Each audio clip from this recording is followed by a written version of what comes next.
If not, Honorable Mahlatsi.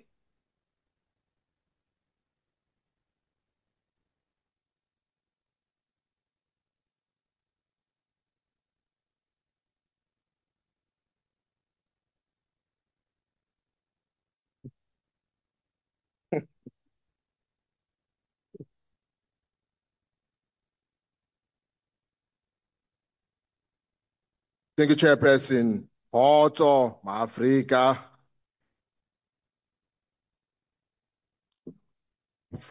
From the brutal extractions of our mineral during colonialism to the economic subjugation of apartheid era, Africa's wealth has long been siphoned to enrich foreign powers while our people remain trapped in poverty.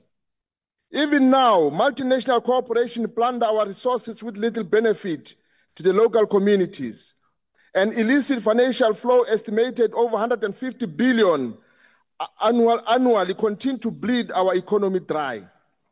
The recent embarrassing spectacle in the United States, where political chaos and institutional instability once again exposed the hypocrisy of self-proclaimed guardians of democracy, serve as a stark reminder that Global North is not in position to lecture the world on governance. Yet this same nation imposed punitive trade policies, suffocating debt condition and finance failure of Africa while refusing to address their own systematic crisis.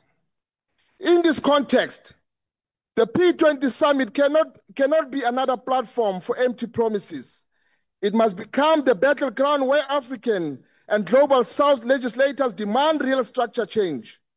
South Africa's upcoming G20 presidency must be used to assert our sovereignty, ensure that our minerals are not taken without fair compensation, and that unfair treaties are renegotiated, and that Africa speak with one voice in international forum.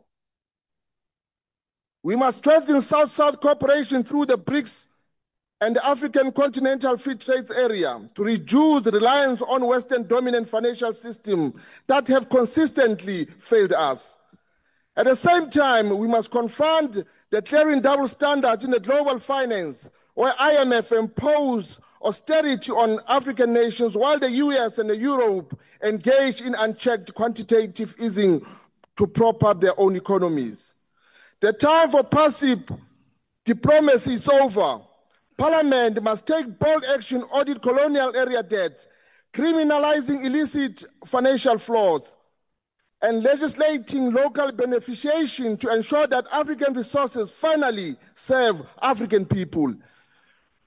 We must also forge united Pan-African front within the G20, leveraging platforms like BRICS to challenge dollar dominance and push for equitable trade and climate financing. The embarrassing political turmoil in the US last week underscored the fragility of the so-called rule-based order that has too long been weaponized against the Global South. Africa must no longer accept the world where our resources are looted, our policies. Thank you, Honorable Mahlatsi. Nimambo.